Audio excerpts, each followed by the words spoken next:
Nous avons envie de croire qu'il y a une raison à tout. Que tout ce qui nous entoure peut être expliqué, y compris les phénomènes les plus étranges et les plus surprenants. Mais certaines choses dépassent pourtant notre entendement. L'hibernation humaine est-elle possible? La congélation peut-elle tenir la mort à distance? Une enfant survit à une véritable congélation après avoir passé 2 heures en état de mort clinique. Comment est-ce possible? Aux États-Unis, des ruines précolombiennes du New Hampshire suggèrent l'impensable. Des rites païens ont-ils impliqué des sacrifices humains à cet endroit? Un étrange phénomène survient à la surface des lacs et des rivières. Des cercles de glace parfaits, visibles depuis l'espace. Que sont-ils? Des lumières étranges apparaissent dans les montagnes de Caroline du Nord. S'agit-il de guerriers indiens revenus hanter leur ancien territoire? La logique de la science et la persévérance des chercheurs nous permettront-elles de percer ces mystères? Ou bien sommes-nous condamnés à nous poser la question, est-ce bizarre ou pas?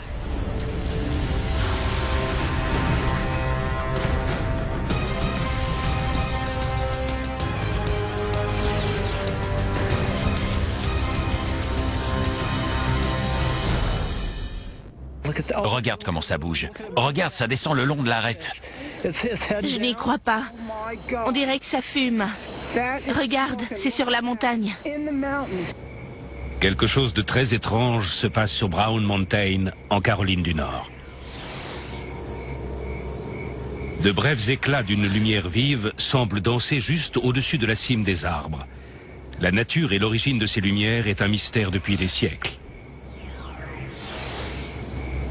Aujourd'hui, un homme pense l'avoir élucidé. Au nord-ouest de la ville d'Hickory, en Caroline du Nord, se dresse Brown Mountain, un massif qui culmine à 2200 mètres dans la forêt nationale de Pixar. Ces pentes sont chargées d'une étrange histoire. Les plus anciens témoignages faisant état de ces lumières remontent à 1771. Depuis, des récits similaires se sont accumulés. Regarde de ce côté. Ça s'arrête. L'enquêteur du paranormal Joshua Warren a été témoin de ces étranges phénomènes lumineux depuis son plus jeune âge. La première fois, j'avais 12 ou 13 ans. C'était sur cette montagne sombre en face. Une intense lumière rouge est apparue. Elle a grossi, puis affaibli de nouveau, et elle s'est mise à clignoter. C'était incroyable. Joshua parvient plusieurs fois à filmer ce curieux spectacle. Les gars, là il y en a 6 ou 8 alignés. Vous les voyez? Waouh! Ça alors? On les voyait parfaitement. Quelque chose d'anormal se passait réellement à Brown Mountain. Depuis, Joshua consacre sa vie à étudier les lumières de Brown Mountain. Il pense avoir enfin percé leur secret. Plusieurs théories se sont affrontées jusqu'à aujourd'hui. Beaucoup pensent que ces boules lumineuses seraient d'origine extraterrestre et qu'elles seraient émises par des ovnis ou des sondes de reconnaissance. Missy Hill, une habitante de la région, a une autre explication. Je pense que Brown Mountain est habité par de nombreux esprits. On raconte dans la région qu'en l'an 1200, Brown Mountain a été le théâtre d'un affrontement sanglant entre les tribus Cherokee et Catawba. Quand les femmes des guerriers arrivent sur les lieux après la bataille, elles ne trouvent aucun survivant. Ce seraient les âmes de ces veuves éplorées qui illumineraient la montagne à la recherche de leur amour perdu. Ce sont des spectres que les gens ont vus. Il n'y a pas qu'à Brown Mountain que d'étranges lumières ont été observées. En Norvège, des lumières de forme oblongue se manifestent depuis les années 80 au-dessus de la vallée d'Estdalen. Au sud-est de Martha, au Texas, on observe des lumières inexpliquées depuis le début du 19e siècle. Des boules de lumière semblent flotter au-dessus du sol, quelquefois plusieurs heures durant. Quelle est donc l'explication? Les lumières de Brown Mountain ont laissé perplexes des générations de scientifiques. De nombreuses hypothèses ont été envisagées, depuis les gaz des marais jusqu'aux phares de voitures. L'astrophysicien Daniel Caton a étudié le phénomène. Et il a lui aussi une théorie. J'ai reçu de nombreux emails de gens ayant vu ces lumières, y compris des témoignages de gens qui sont trouvés à quelques mètres. À cette distance, on sait ce qu'on voit. J'ai fait le rapprochement avec les témoignages de ceux qui ont vu de la foudre en boule. La foudre en boule est un phénomène très rare qui se traduit par des boules lumineuses, parfois aussi grosses qu'un ballon de foot, se déplaçant plus ou moins vite au-dessus du sol pendant quelques secondes. Elles apparaissent juste avant ou après qu'un éclair s'est abattu. On n'arrive pas à les expliquer, mais il y a des siècles qu'on en voit. Ça semble réel. Mais cette théorie se heurte à un problème. La plupart des lumières de Brown Mountain ont été observées la nuit par temps clair. Sans éclair, pas de foudre en boule. Joshua Warren pense avoir la réponse. Les lumières de Brown Mountain sont similaires à la foudre en boule, mais elles ne sont pas dues à la météo. On a réussi à reproduire le phénomène à une échelle réduite dans notre labo.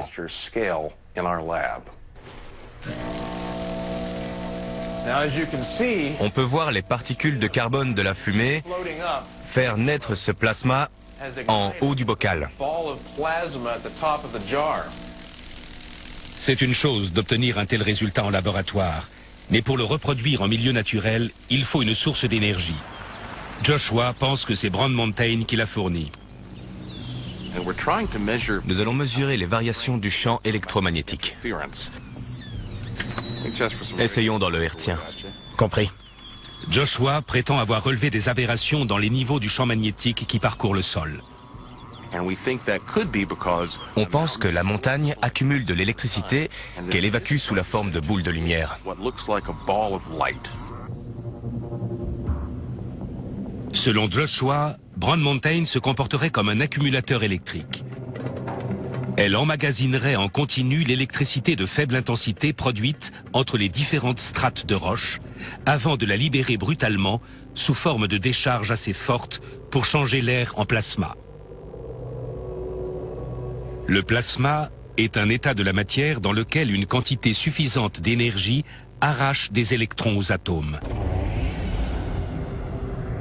Notre Soleil est une énorme boule de plasma. Sur Terre, on l'utilise dans les tubes fluorescents et les écrans plasma. Joshua a mis au point une expérience censée prouver que les lumières de Brown Mountain sont des boules de plasma créées par la montagne elle-même. Ceci est une électrode de première espèce et celle-ci de seconde espèce. Mais le plus intéressant, ce sont les électrodes de troisième espèce sur le côté. Je mets sous tension.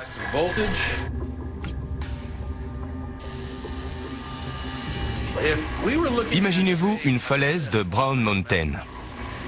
L'électrode du bas représenterait l'électricité contenue dans le sol et celle du haut représenterait l'atmosphère avec sa charge propre. Quant aux électrodes de troisième espèce, elles symbolisent une charge localisée à un autre point de la falaise et qui entre en contact avec la première. C'est ce contact qui produit cette altération de la matière. On peut voir une boule de plasma flotter entre les trois électrodes. Nous avons reproduit ici presque toutes les conditions de Brown Mountain. Le plasma créé en laboratoire ressemble beaucoup aux mystérieuses boules de lumière observées sur Brown Mountain. Joshua pense avoir résolu l'énigme. Quand j'ai vu cette boule de lumière entre les électrodes, j'ai compris tellement de choses d'un seul coup.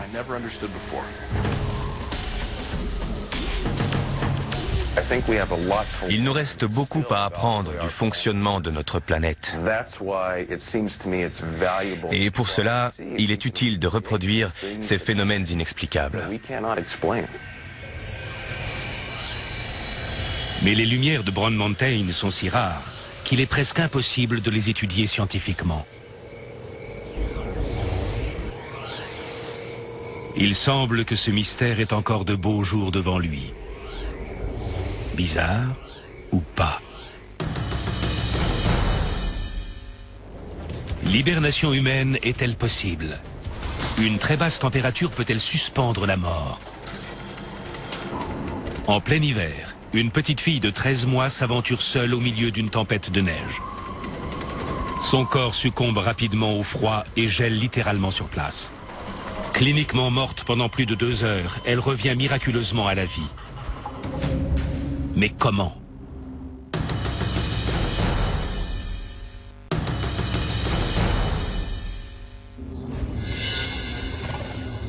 À Edmonton, dans l'ouest du Canada, Leila Nordby et ses 2 filles passent la nuit chez des amis. Mais en pleine nuit, c'est le drame. Erika dormait contre le mur. À un moment, elle s'est glissée au pied du lit pour aller se promener. Leila se réveille à 2 heures du matin. Sa petite fille est introuvable. Elle se met à paniquer. J'ai fait le tour de la chambre. J'ai cherché en bas, partout, mais pas de traces d'Erika. Quand j'ai vu la porte de derrière entrouverte, j'ai su qu'il y avait un problème. La petite fille de 13 mois a réussi à sortir dans le jardin. Elle ne porte qu'un t-shirt et une couche. La température est de 24 degrés au-dessous de zéro. Quand je suis sortie, j'ai vu ces petites traces de pieds qui partaient vers la gauche. Je les ai suivies et elles m'ont menée à Erika. Erika est frappée d'hypothermie, son cœur a cessé de battre. Elle est en état de mort clinique depuis plus de 2 heures. Rien n'indique qu'elle respire ni que son sang circule. Dans cet état, des lésions cérébrales peuvent survenir très rapidement. Je ne savais pas à quoi m'attendre. Quand les secouristes arrivent, ils voient une mère qui serre une enfant dont le corps est par endroits presque solidifié par le froid. Ils me l'ont prise des bras. Ça fait un bruit sourd quand ils l'ont posée sur le brancard. J'ai vraiment cru que c'était fini. Mais à la surprise générale, ils détectent des signes de vie. Un des secouristes a dit « Je sens son pouls, on l'emmène ». Quand Erika arrive à l'hôpital, sa température corporelle a chuté à 16 degrés.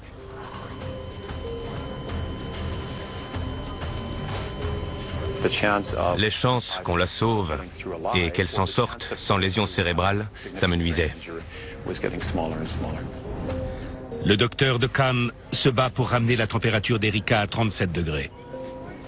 On a vraiment utilisé toute notre expérience et toutes les ressources disponibles. Les chances étaient minces, mais il fallait le tenter. Contre toute attente, le docteur de Cannes et son équipe parviennent à faire repartir le cœur et les poumons du bébé. Malgré quelques graves engelures aux doigts et aux orteils, Erika est sauvée. Elle a été ressuscitée. Les docteurs m'ont dit qu'elle était comme entrée en hibernation. Erika a-t-elle connu une forme d'hibernation qui lui aurait sauvé la vie? Le docteur Gisbrecht étudie depuis 20 ans les effets du froid sur le corps humain. L'hibernation est une hypothermie régulée. Le métabolisme est ralenti, la consommation d'oxygène diminue, tout fonctionne plus lentement, à une température plus basse. Les animaux hibernent pour survivre aux longs mois d'hiver, durant lesquels la nourriture se fait rare. Les humains peuvent-ils en faire autant si les circonstances les y obligent? Les ours sont faits pour ralentir leur métabolisme quand l'hiver arrive. Leur température interne peut descendre très bas. Mais le cœur et les poumons continuent de fonctionner tout au long de l'hiver. Contrairement à un ours en état d'hibernation, Erika a frôlé l'arrêt cardiaque. Nous sommes faits pour rester à 37 degrés tout au long de notre vie.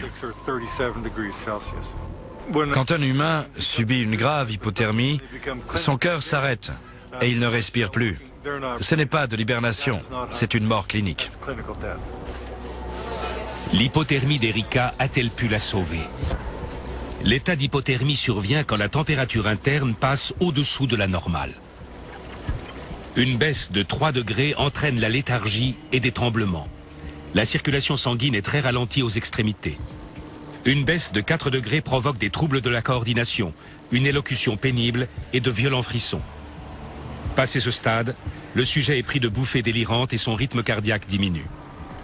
Au-dessous de 30 degrés, l'hypothermie entre en phase aiguë. Le sujet semble mort. Le renouvellement et la dégradation des cellules s'interrompent. Les organes internes cessent rapidement de fonctionner, entraînant la mort clinique. La température interne d'Erika est descendue à 16 degrés. Comment a-t-elle survécu?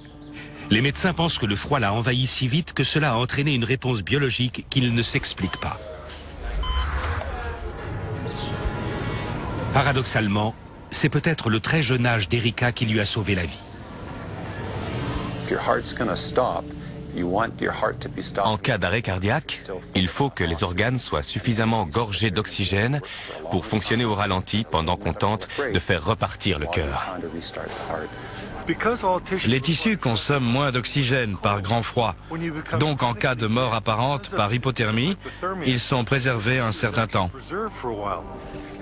Les très jeunes enfants ont une très grande surface corporelle pour leur poids.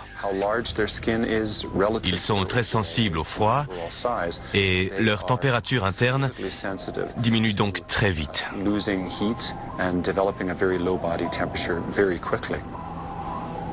Erika a-t-elle été sauvée par son petit gabarit?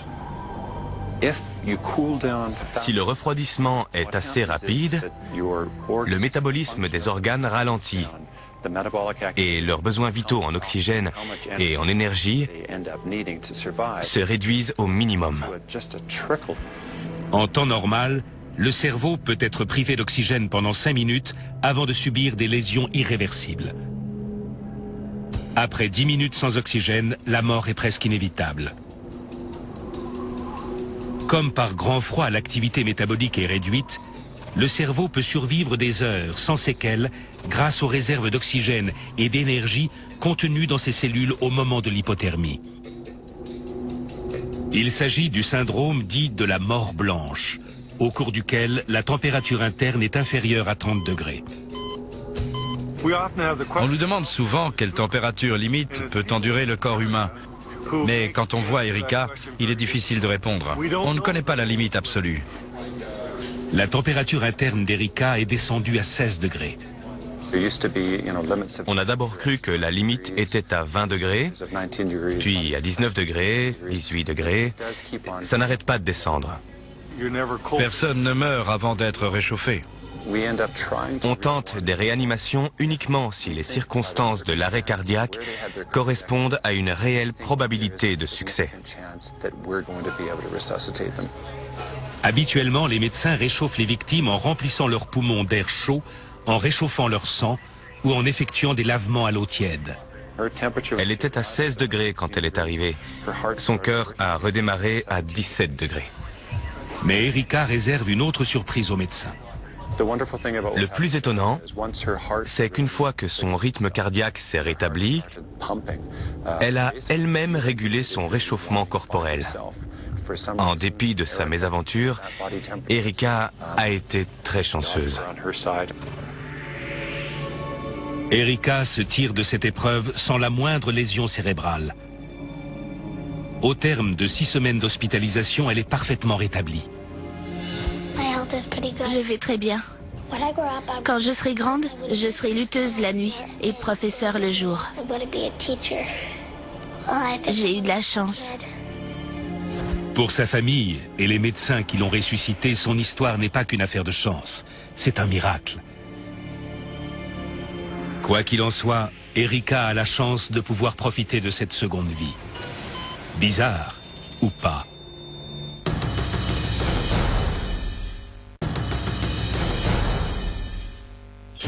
Aux États-Unis, une mystérieuse structure en pierre découverte dans une forêt du New Hampshire déroute les spécialistes qui s'interrogent sur sa nature et son origine.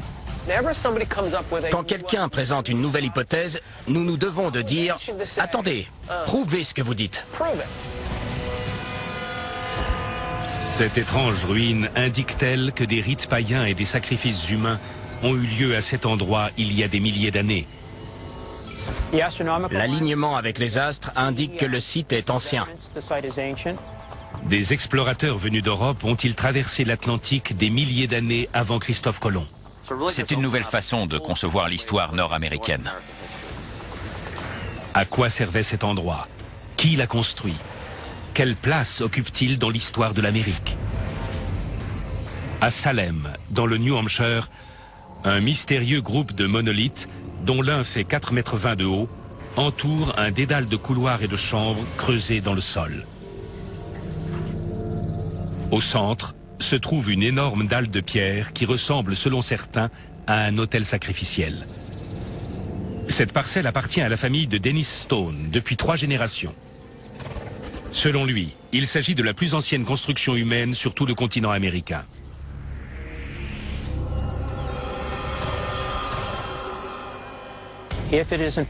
Si ces mégalithes ont un lien avec ceux du vieux continent, ça prouverait que des hommes ont traversé l'Atlantique bien avant Christophe Colomb, et même avant les Vikings. Cette structure a-t-elle été bâtie par de mystérieux voyageurs? Stone pense que des similarités entre le site de Salem et les sites archéologiques européens permettraient de découvrir la vérité. Plusieurs de ces constructions évoquent des sites présents en France, en Irlande, en Espagne ou aux Pays-Bas. On sait que ces structures sont alignées sur le mouvement des astres. Des repères indiquent la course du Soleil et de la Lune. Ça a pu être lié à des cérémonies religieuses. Les solstices d'été et d'hiver sont indiqués, ainsi que les équinoxes. Les Celtes et d'autres peuples se servaient de mégalithes pour marquer ces moments. Les Celtes sont un ensemble de tribus éparses qui peuplaient la plus grande partie de l'Europe de l'Ouest il y a encore 1600 ans. Des vestiges de construction celtique, parmi lesquels de complexes monuments funéraires, sont présents sur de nombreux sites en Europe. Certains affirment même que les Celtes sont intervenus dans l'édification du plus célèbre mégalithe présent en Angleterre, Stonehenge. Il est également possible que ce site ait été un gigantesque instrument astronomique, destiné à relever la position du Soleil et de la Lune au moment des solstices. Les Celtes se seraient-ils donc installés en Amérique des milliers d'années avant Christophe Colomb? Dans les années 70, Barry Fell, un zoologue de Harvard, a trouvé ici une pierre gravée, dont les inscriptions ressemblaient à du punico ibérique. Or, la péninsule ibérique était à l'époque peuplée par les Celtes. David Brody est archéologue amateur. Il pense que les Celtes ont été les premiers Européens à poser le pied sur le nouveau continent. On imagine que les Celtes viennent d'Irlande, mais ils sont issus d'Europe centrale. Certains se sont installés dans la péninsule ibérique. Et je crois que ce sont eux qui sont venus bâtir ici ce Stonehenge américain. Ces mégalithes ont-ils été bâtis par les Celtes dans un but religieux? Dennis Stone pense qu'il se tenait ici d'inquiétantes cérémonies. Voici la table sacrificielle, un objet marquant du Stonehenge américain. Elle mesure 2,75 m de long sur 1,80 m de large, et elle ne repose que sur 4 pieds en pierre. Sur la surface de la table, on a creusé une rigole tout autour, reliée à un goulet d'évacuation. On peut imaginer une cérémonie où un liquide coulerait dans cette rigole, peut-être pour le récupérer dans un récipient. On sait peu de choses sur les pratiques religieuses des Celtes, mais les Romains qui les ont combattus et Jules César lui-même rapportent que les druides celtiques offraient des vies humaines en sacrifice à leurs nombreux dieux païens. De nombreux sites archéologiques européens portent la trace de meurtres rituels, ce qui accréditerait cette hypothèse. La table de Salem comporte une autre caractéristique étrange. Dennis appelle ça le tunnel de l'oracle. Ce tunnel court sur 2,50 m environ et débouche sous la table. Des voix auraient pu sembler provenir de la table durant les cérémonies et être attribuées aux dieux ou aux esprits. Je suis le dieu du royaume des ombres. J'accepte votre sacrifice, mais obéissez aux prêtres. Quand des peuples aussi anciens construisent quelque chose d'aussi élaboré, c'est dans un but religieux. C'est le genre de structure que les Celtes ont construit dans toute l'Europe vers 500 avant Jésus-Christ. C'est ce qu'ils auraient fait ici s'ils étaient venus en Amérique. L'Amérique a-t-elle été colonisée par des Européens de l'âge de fer? Cette théorie explosive est contestée par la plupart des experts. Depuis les années 40, des études soulignent de grandes différences entre les mégalithes celtiques et ce que l'on trouve ici, aussi bien dans le style architectural que dans la technique d'assemblage des pierres. De plus, aucune preuve matérielle ne valide la théorie celtique.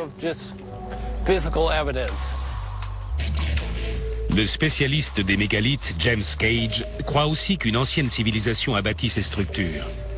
Mais selon lui, ce sont les Indiens d'Amérique qui en sont à l'origine. Pour commencer, un grand nombre d'artefacts indiens ont été retrouvés ici, tels que des grattoirs, des pointes de flèches, mais aussi des pots à pigments et des pierres polies. On sait aussi qu'ils fabriquaient des poteries sur place. Le plus intriguant sur ce site, ce sont toutes ces rigoles et ces bassins.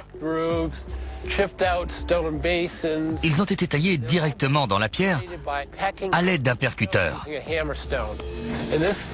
Cette technique est caractéristique des Indiens d'Amérique.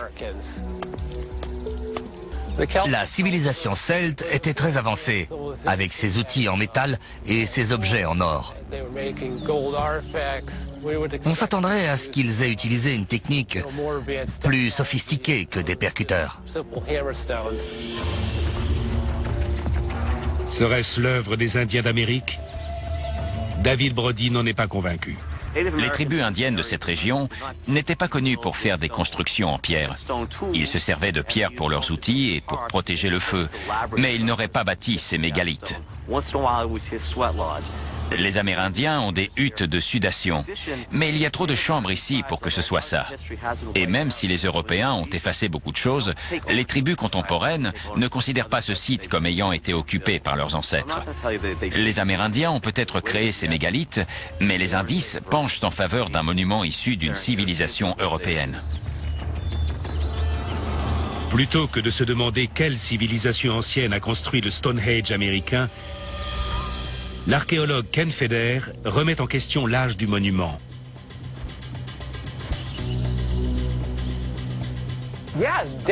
Bien sûr que ce sont des Celtes qui ont construit ça. Mais ils sont arrivés au XVIIIe et XIXe siècle. Ce sont eux qui ont colonisé toute cette région. Pour s'en rendre compte, il suffit de regarder le nom des villes de la région. Ces noms, tels que Londonderry par exemple, s'expliquent par le fait que les colons venaient de Grande-Bretagne, une terre celtique. Ils ont amené avec eux leur savoir-faire traditionnel. Des Celtes en Nouvelle-Angleterre, il y a 3000 ans? Admettons. Mais qu'ils aient été assez minutieux pour effacer toute preuve matérielle de leur passage, c'est carrément improbable.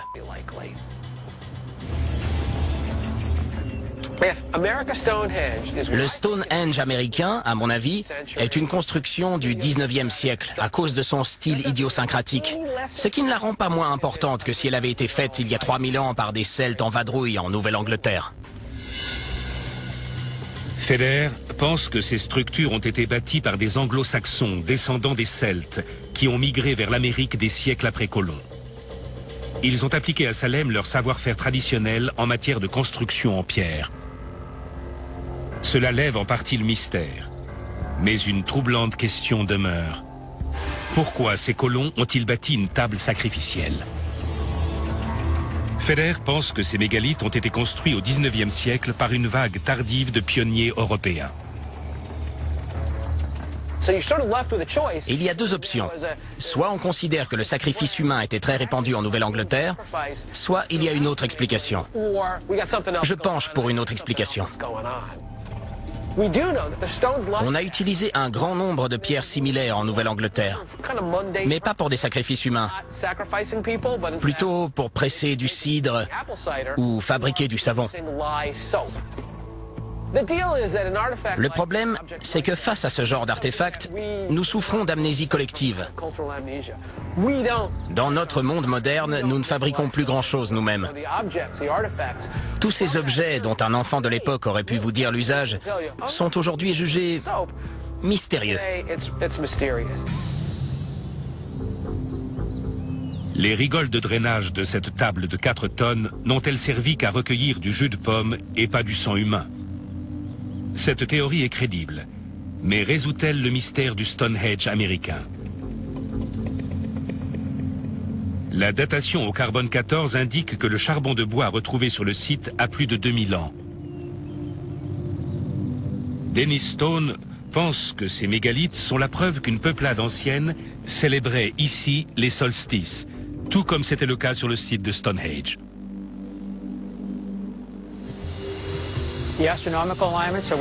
L'alignement avec les astres indique que le site est ancien. La disposition de la voûte céleste est différente de nos jours, car la Terre a bougé sur son axe.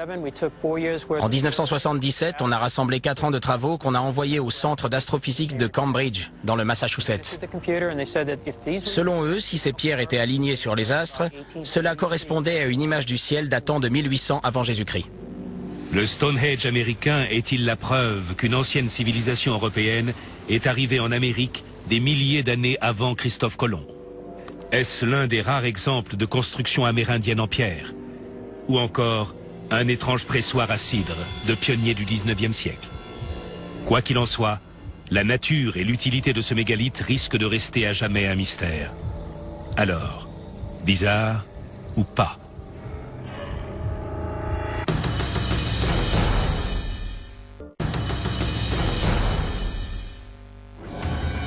Un peu partout dans le monde, un étrange phénomène se produit sur les lacs et les rivières. Des cercles de glace parfaits se forment, parfois visibles depuis l'espace. Est-ce un phénomène naturel ou plutôt un canular très sophistiqué? Il est temps de découvrir la vérité.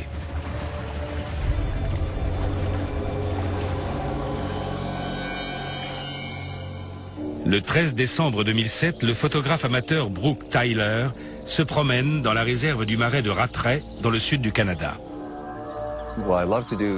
J'aime photographier la nature, surtout les paysages. Je m'aventure souvent loin des sentiers battus. Quand il arrive à Sheridan Creek, Brooke découvre un spectacle étrange. J'ai avancé sur la passerelle pour observer le torrent et tout d'un coup, j'ai vu cette chose d'à peu près 1,80 m de diamètre qui tournait sur elle-même.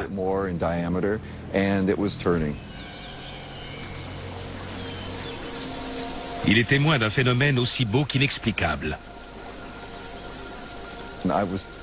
J'étais sidéré de voir ce cercle parfait découpé dans la glace. J'ai installé mon appareil et j'ai commencé à le photographier. Lorsqu'il publie ses photos sur le web, les internautes lui apprennent que des cercles de glace similaires ont été vus aux États-Unis, au Canada ou encore en Europe. Mais qui est responsable de ce phénomène? Pour Tyler, le rapprochement avec un célèbre canular semble évident. J'ai intitulé ma photo « Le cercle de glace », un clin d'œil au cercle de culture, parce que c'est mystérieux pour beaucoup de gens. Pendant plus de 20 ans, d'étranges formes géométriques appelées cercles de culture apparaissent dans des champs de Grande-Bretagne. En 1991, 2 hommes, Dave et Dan, admettent qu'ils sont les auteurs de cette supercherie. Pour créer ces formes étonnantes, ils n'ont eu besoin que d'une corde et d'une planche. Les cercles de glace sont-ils l'œuvre d'un nouveau farceur? Il serait impossible de fabriquer ces cercles. La glace est très fine et très fragile. Quelqu'un qui essaierait de la découper laisserait forcément des traces de l'outil utilisé. ou des traces de pas. Je crois que c'est un chef-d'œuvre de Mère Nature. Len Zabielansky, du corps des ingénieurs de l'armée américaine, travaille au Centre d'études des environnements froids dans le New Hampshire. J'adore la glace, c'est mon quotidien. Nous avons 3 installations qui reproduisent les processus de formation de la glace. Voici le bassin test, où l'on fabrique des feuilles de glace. Il y en a un autre où l'on introduit un courant. Et enfin, un laboratoire de recherche générale. Len voit un obstacle majeur à la réalisation d'un tel canular. La glace flottant au-dessus d'une eau vive ne supporte pas le moindre poids. Cette glace est très fragile. Il faudrait l'éviter pour y arriver. C'est physiquement impossible. Zabielansky pense que ces cercles parfaits sont la conjonction de plusieurs paramètres naturels. Il espère être le premier à le démontrer grâce à une expérience qu'il a mise au point. La glace doit se former sur un courant réfléchi. Elle suit l'eau sur laquelle elle se forme. Donc si le courant forme un cercle, la glace aussi. Un courant réfléchi se forme au niveau d'un coude d'une rivière quand un obstacle détourne une partie du flot vers une zone où elle forme un tourbillon. En hiver, la glace qui arrive à cet endroit du cours d'eau est détournée et va rejoindre le tourbillon. Toute cette glace s'accumule en un disque de plus en plus grand. Quand on regarde des photos de cercles de glace, on voit qu'ils ressemblent à des disques vinyles. En plus d'être circulaires, ils comportent des sillons. Quand un morceau de glace arrive dans le courant réfléchi, il se désagrège contre le cercle avant d'y être incorporé pour former une nouvelle strate et le cercle s'élargit. Le frottement du cercle contre la glace qui l'entoure façonne une courbure parfaite de part et d'autre. Les 2 pièces s'ajustent et il ne reste qu'un petit espace entre les 2. On voit la séparation là où se produit le meulage. Len pense avoir trouvé l'explication du cercle de glace que Brooke Tyler a photographié. C'est ça qu'on va reproduire aujourd'hui. Quelle est l'origine de ces étranges cercles de glace? Leur secret peut-il être dévoilé en laboratoire? À moins que la clé du mystère ne soit à chercher hors des limites de notre monde rationnel.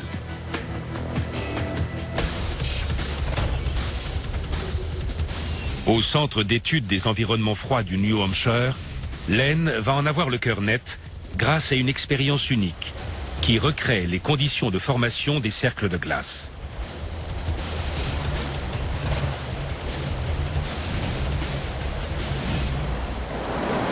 Nous avons reproduit le type de courant responsable de ce phénomène. Dans son laboratoire frigorifié, Len a réuni les conditions physiques et environnementales présentes quand les cercles de glace ont été photographiés. L'eau arrive depuis l'amont du cours d'eau et elle se dirige jusqu'à cette zone où son débit est trop important par rapport aux possibilités d'évacuation. Le détournement de ce trop-plein crée un tourbillon. Ce qui se passe, c'est que l'eau qui arrive de l'amont n'est pas entièrement évacuée vers l'aval. Une grande partie contribue à alimenter le courant réfléchi. Et presque toute la glace qui rejoint le tourbillon y reste et tourne indéfiniment. Len pense que le tourbillon est nécessaire pour que la glace soit piégée et qu'elle forme un cercle parfait. On vaporise des cristaux de neige qui se déposent sur l'eau. C'est ce qui provoque la formation de la glace. Au fur et à mesure que la glace se forme, on ajuste la quantité de cristaux générés afin de ne pas paralyser tout le système. Les cristaux de neige servent de point d'ancrage pour permettre à la glace de se former sur de l'eau vive. La glace qui vient de se créer est incorporée au courant, jusqu'à ce que le courant réfléchi la conduise vers le tourbillon. L'expérience commence. Le système de Len va-t-il produire un de ces fragiles cercles de glace? Il y a un bloc de glace qui tourne sur lui-même. Il va continuer à grandir. Dans le même temps, une partie de la glace se dépose aussi sur le bord. C'est pour cela que des strates apparaissent sur le cercle.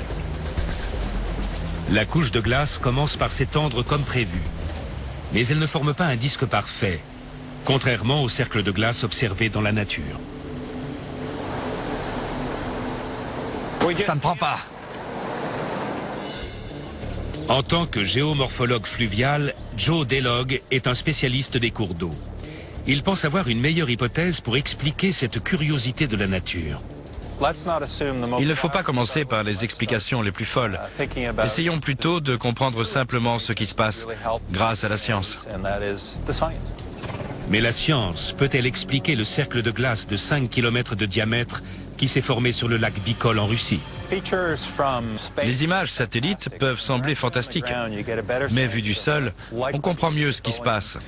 On a une autre perception des facteurs qui entrent en jeu.